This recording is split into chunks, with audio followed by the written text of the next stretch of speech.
Vidéo 39. La prédestination versus la théologie. La prédestination versus la théologie.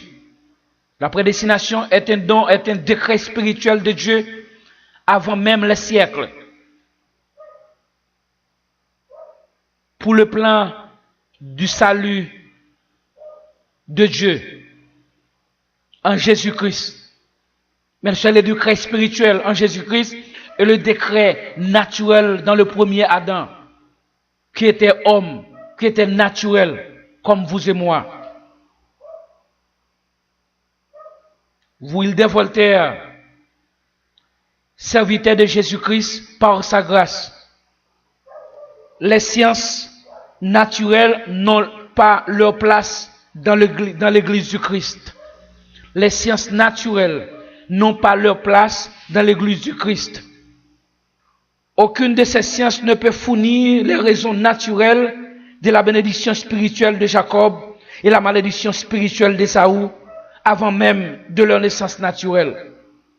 Ces sciences-là, pour interpréter les causes naturelles des épisodes et non spirituels.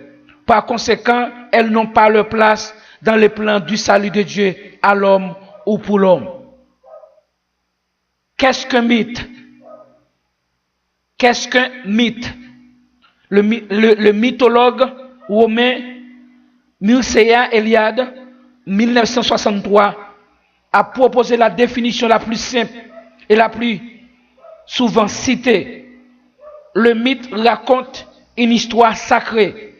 Il relate un événement qui a eu lieu dans le temps primordial, le temps fabuleux des commencements. C'est toujours le récit d'une création. On rapporte comment quelque chose a été produit, a commencé à être. C'est la définition des théologiens, spécialement des théologiens grecs. Une forme narrative. Le mythe est d'abord une histoire et se présente sous la forme d'un récit. Il raconte. Cette structure narrative est fondamentale. Elle permet de définir le mythe par opposition aux symboles ou à l'allégorie qui sont des figures non narratives. Tel est le sens étymologique du mot mythe, qui vient du nom grec mythos, signifiant précisément une histoire, un récit, une fable. Mythe et logos, leurs âmes intellectuelles de la théologie pour chercher ou découvrir une vérité sur Dieu. Le mythe raconte une histoire. C'est sa propriété principale. C'est aussi son principal défaut. C'est en effet ce qui l'a disqualifié ou disqualifié historiquement au profit de notre régime discursif, celui du logos, au logos, c'est-à-dire du raisonnement logique. C'est Platon qui a distingué le plus nettement ces deux types de discours.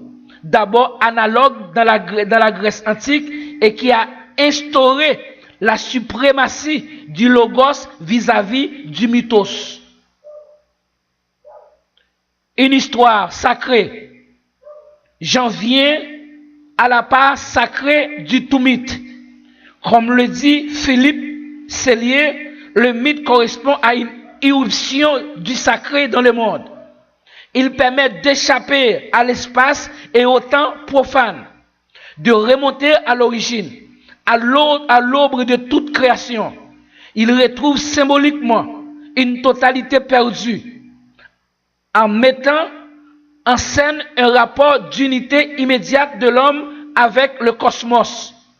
Il rend ainsi le monde concevable pour une collectivité sociale, en situant la place de l'humain dans l'univers. Le mythe revêt dès lors une fonction sociale fondamentale. Il conduit à l'identification et à la structuration d'une communauté. Il est également investi de valeurs affectives très fortes en mettant en œuvre des éléments primordiaux de la condition humaine. En premier lieu, la génération et la mort, comme l'écrit Roger Caillois dans le mythe et l'homme. Il est une puissance d'investissement de la sensibilité.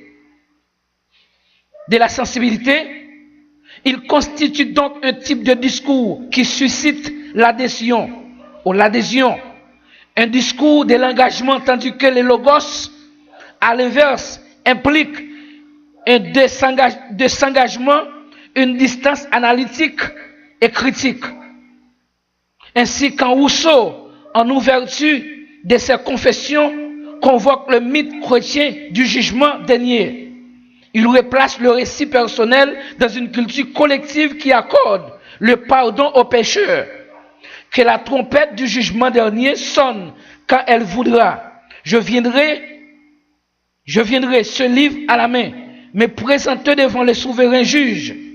La référence biblique a une valeur pragmatique et idéologique.